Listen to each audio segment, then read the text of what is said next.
قریش کے داؤ پیچ. ہجرت ہو چکی ہے، نبی صلی اللہ علیہ وسلم مدینہ تشریف لا چکے ہیں.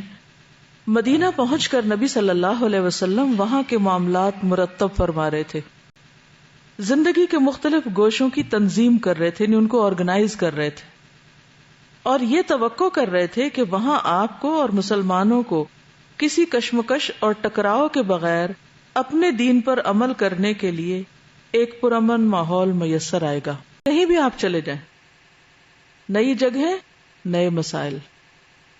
یہاں پر بھی کیا ہوتا ہے کہ مسلمان یہ سوچتے ہیں کہ پرامن ماحول اب ملے گا، کہ اسی دوران میں قریش کے داؤ پیچ سامنے آئے. داؤ پیچ یعنی چال بازیاں، جن کا مقصد یہ تھا کہ مسلمانوں کا خاتمہ ہو جائے. وہ یہاں بھی آرام اور چین سے نہیں بیٹھنے دے رہے تھے. چنانچہ قریش نے مشرکین یثرب کو لکھا مسلمانوں سے لڑ کر انہیں مدینے سے نکال باہر کرے. یاد ہے پیچھے آپ کو بتایا تھا کہ مدینہ میں 3 گروہ تھے. ایک تو مسلم جو ہجرت کر کے گئے تھے، اور وہ مسلم جو انصار کے نام سے مشہور تھے. یہ مسلمانوں کا گروہ تھا جو پھر 2 چھوٹے گروپس میں تقسیم تھا. دوسرا یہود، جن کے 3 قبیلے تھے، قینقاع، بنو نذیر اور بنو قریظہ. اور تیسرے مشرکین جو ابھی مسلمان نہیں ہوئے تھے، جن کے 2 بڑے مشہور قبیلے تھے. کون سے؟ اوس اور خزرج. یہ بھی آپس میں بہت عرصے سے لڑ جھگڑ رہے تھے، اور انہوں نے اب اتفاق کر لیا تھا بالآخر کہ یہ اپنا سردار بنا لیں گے. کس کو؟ عبداللہ بن ابی کو. تو عبداللہ بن ابی کو بیسیکلی انہوں نے لکھا. کیا کہا؟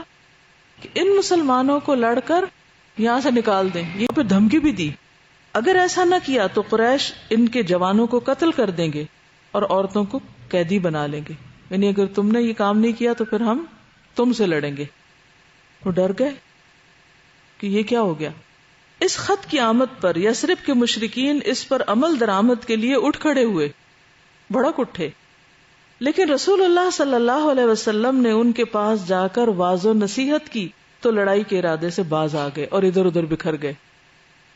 اس وقت آپ دیکھیے کہ اس موقع پر نبی صلی اللہ علیہ وسلم کا کردار کتنا اہم تھا، اور آپ نے کتنی حکمت سے کام لیا، کس قدر سمجھداری سے، اور جا کر ان لوگوں کو ٹھنڈا کیا جن کو کس نے بھڑکایا تھا؟ مشرکین مکہ نے.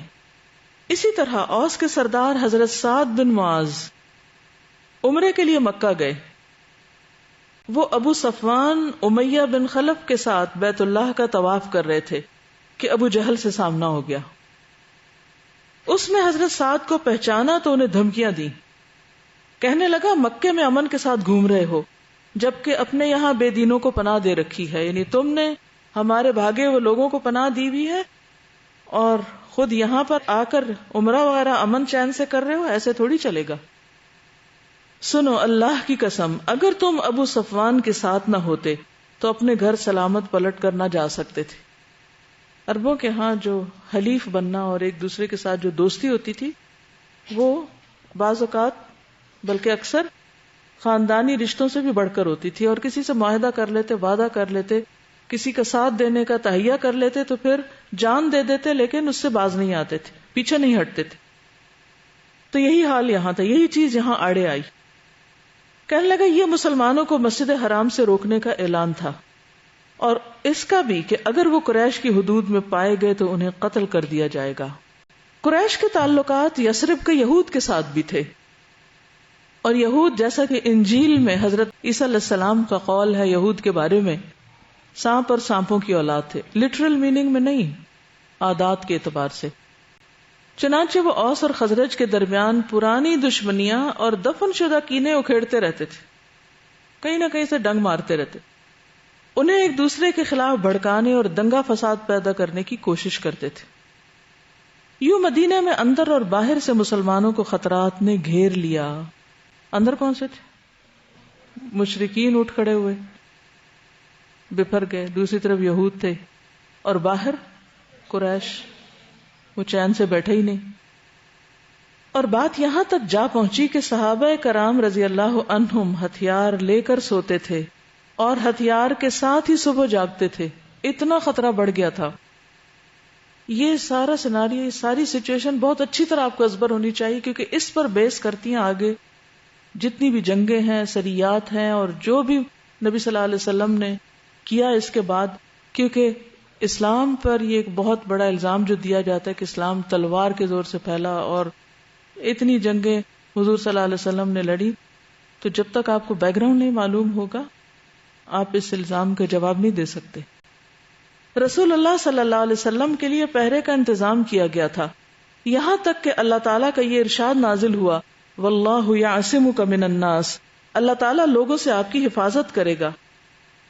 تو آپ صلی اللہ علیہ وسلم نے فرمایا، یا ایھا الناس انصرفوا عنی فقد عصمنی اللہ عز وجل، لوگوں واپس جاؤ، اللہ عز وجل نے مجھے محفوظ کر دیا ہے. حضرت عائشہ کی روایت میں آتا ہے کہ رسول اللہ صلی اللہ علیہ وسلم کے مدینہ منورہ میں تشریف لانے کے زمانے میں ایک رات آپ صلی اللہ علیہ وسلم جاگتے رہے، یعنی خوف کی وجہ سے ساری رات جاگتے رہے. تو آپ نے فرمایا، کاش کہ میرے صحابہ میں سے کوئی ایسا نیک آدمی ہوتا جو رات بھر میری حفاظت کرتا، تاکہ آپ کچھ سو سکتے اور دن کے اور کام کاج کر سکتے. حضرت عائشہ فرماتی ہیں کہ ہم اسی حالت میں تھے کہ ہم نے اسلحہ کی کچھ جھنجھناہٹ سنی. آپ نے فرمایا، کون ہے؟ عرض کیا، سعد بن ابی وقاص. رسول اللہ صلی اللہ علیہ وسلم نے سعد سے فرمایا، تم کس وجہ سے آئے ہو؟ اس وقت کیسے آنا ہوا؟ سعد نے عرض کیا کہ میرے دل میں رسول اللہ صلی اللہ علیہ وسلم کی ذات کے بارے میں کچھ خوف سا محسوس ہوا ہے، اس لیے میں پہرا دینے کے لیے آپ کی خدمت میں حاضر ہوا ہوں. تو رسول اللہ صلی اللہ علیہ وسلم نے حضرت سعد کو دعا دی، پھر آپ سو گئے. صحیح مسلم کی روایت ہے. پہرے کا انتظام ہو گیا. پھر اس کے بعد اللہ سبحانہ وتعالی نے فرمایا کہ اب پہرا ہٹا دیا جائے، اللہ تعالیٰ براہ راست آپ کی نگرانی کرے گا.